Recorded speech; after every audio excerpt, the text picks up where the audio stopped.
Pemirsa TVmu dimanapun Anda berada, kita kembali ke tema kita tentang teknik swab penderita COVID-19 dan prosedur pelaksanaannya. Baik, Dr. Rizky dan Mbak Ari, tadi kita sudah sampai di pengambilan swab untuk orang tua, lansia, dan anak.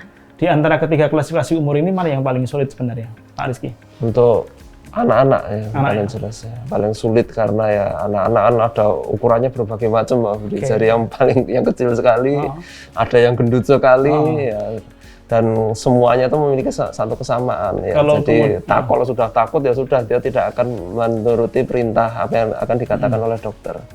Ya. Kalau dinilai yang paling mudah di klasifikasi umur yang mana? Kalau paling mudah ya usia dewasa. Dewasa ya. Dewasa. Lebih kooperatif itu ya, memahami ya.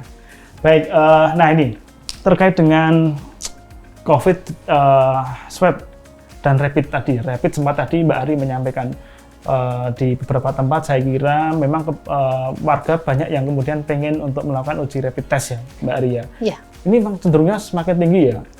Untuk volumenya saat ini semakin tinggi. Jadi keinginan masyarakat untuk tes rapidnya itu dan saya ini merata ya di seluruh Indonesia ya. Iya. Sekaligus untuk menguji tadi ya. Tapi mungkin yang perlu diperhatikan yaitu pemahaman masyarakat ya. Ada juga masyarakat itu kalau sudah mendapatkan hasil, kalau di kita menyebutnya reaktif dan non-reaktif. Kalau menyebut non-reaktif, mereka itu pemahamannya benar-benar mereka itu dalam kondisi terbebas dari virus COVID. Padahal itu belum tentu dok ya. Ya. Jadi untuk pemeriksaan rapid sendiri, untuk reagennya, bahannya itu ada sensitivitasnya dan juga ada spesifitasnya. Jadi kemampuan dari alat tersebut untuk mendeteksi di mana kalau misalnya positif benar-benar positif, kalau negatif benar-benar negatif. Nah, dengan sensitivitas dan spesifitas yang 100% itu hanya didapatkan di RT-PCR, bukan di rapid.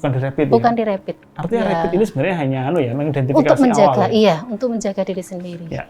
Ya, jadi tidak boleh untuk diagnosis. Rapid tadi kan dua ya, satu tadi Mbak Ari menyampaikan sensitivitasnya dan spesifitasnya. Bukan, tadi yang satu adalah yang dianggap masyarakat saya terbebas tadi.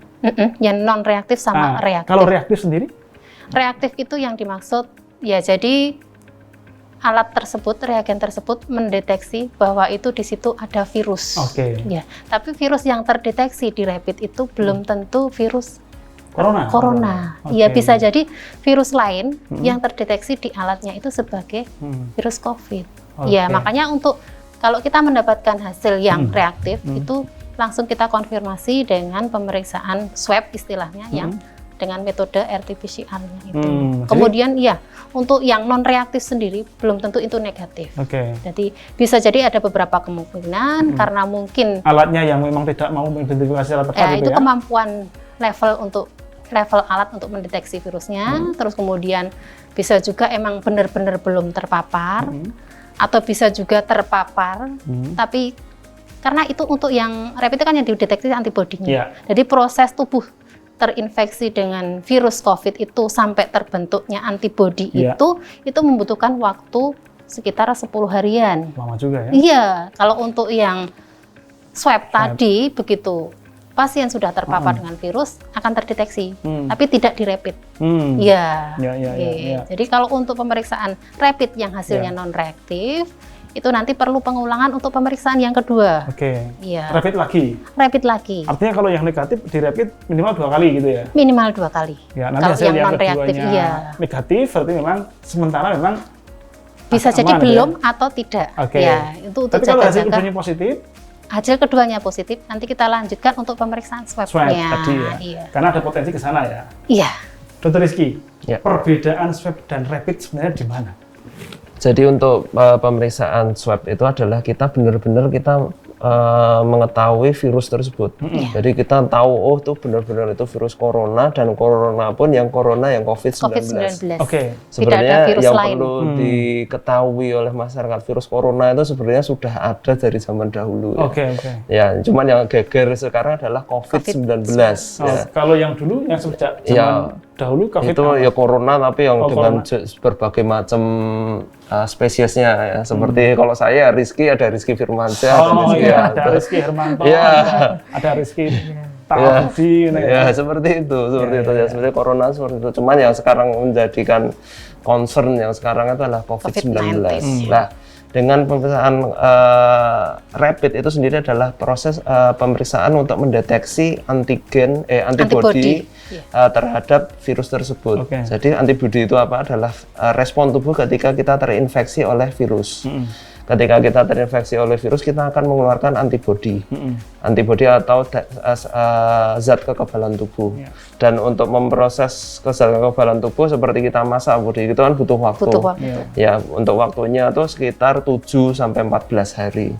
Oleh karena itu sebenarnya untuk rapid adalah yang paling baik adalah ketika setelah 7 hari setelah paparan, atau ketika pasien tersebut bergejala, itu sebenarnya yang paling efektif. Jadi misalnya hari ini saya demam, kemudian batuk, di saat itulah rapid mungkin paling pas. Iya, sebenarnya paling pas dan itu pun setelah kira-kira 7 hari setelah kita kontak tracing ya, kita misalnya ada orang bergejala, kemudian kita ingat, oh kemarin saya ketemu tanggal sekian, dengan orang yang positif tadi, kemudian kita tambah 7 hari, lah itu tuh paling efektif sebenarnya 7 sampai 14 hari untuk mengukur tadi. Ya, dia paling optimal ya, tapi optimal pun belum tentu tidak akan nilainya itu bisa mengalahkan pemeriksaan swab.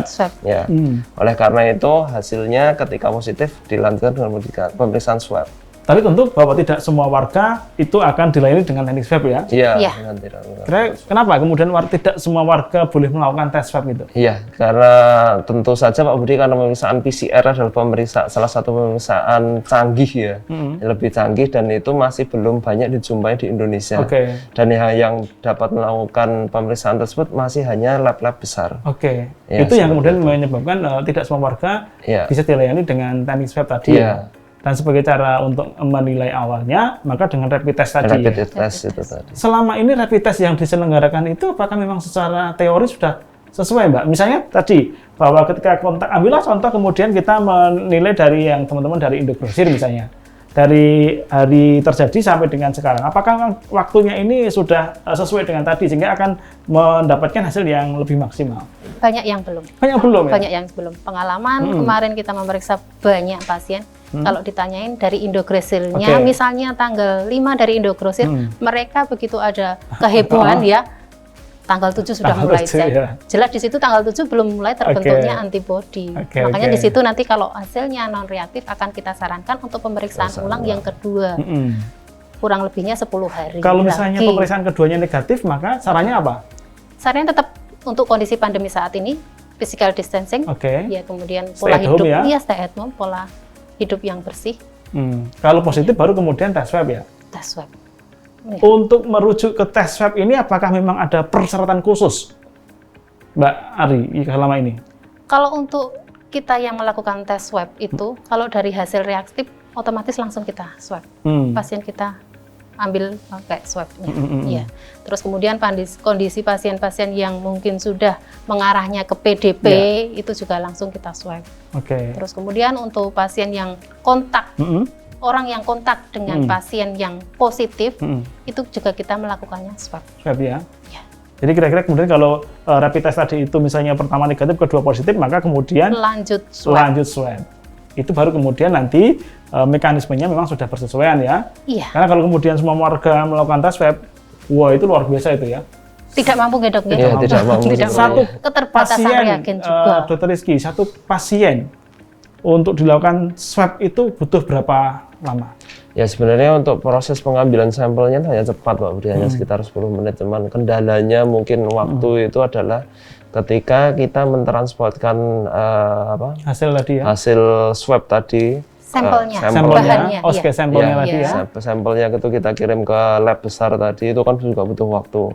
Kemudian karena banyak itu ngirimnya daerah, pakai paket atau diantar? Dengan menggunakan namanya viral transport medium, VTM atau ya, dengan VTM itu sendiri ya dengan cairan khusus ya, dengan cairan hangs, kemudian dia harus dengan kontainer 3 lapis, dengan suhu maksimum hanya 8 derajat. 4 ya, 4 atau 8 maksimumnya 8 derajat, optimumnya 4 derajat. Ya, 4 sampai 8 derajat. Jadi memang kondisi suhu harus terpenuhi, kondisi transporter kontainernya juga harus terpenuhi.